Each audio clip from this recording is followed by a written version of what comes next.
তাদের 10% মাত্র তদন্তের বাকি আছে।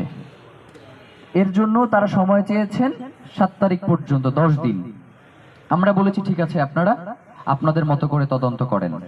কিন্তু এই তদন্ত করবার পরেও এই তদন্তের কোনো কিছুতে কোনো পরিবর্তন আসে নাই। আগেও যেটা আপনারাও যেটা জানেন সেইটাই এইখানে শুধু উপস্থাপন করা হয়েছে, কিন্তু আমরা যেটা জানি না সেইটা কোনোভাবেই এই মামলার ক্ষেত্রে করা হয় নাই।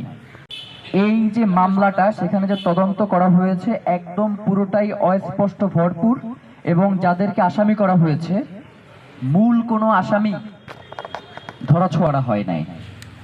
তারা এখানে উল্লেখ করেছে যে শহীদ ওসমান হাদি মাঝে মধ্যে আওয়ামী লীগের বিপক্ষে বক্তব্য দিত, তারা ক্ষিপ্ত হয়ে শহীদ ওসমান হাদিকে গুলি করেছে।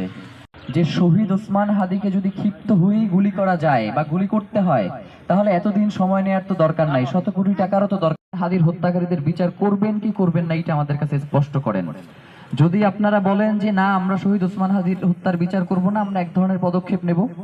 আবার যদি আপনারা বলেন যে না, আমরা শহীদ ওসমান হাদির হত্যার বিচার করতে চাই, তাহলে আপনাদেরকে সেই ব্যাপারে যথেষ্ট আগ্রহ দেখাইতে হবে। শুধুমাত্র আপনারা নামকে ওয়াস্তে এই ধরনের তদন্ত প্রতিবেদন দাখিল করে শহীদ ওসমান হাদির হত্যাকাণ্ডকে ছোট করবার কোনো সুযোগ নাই।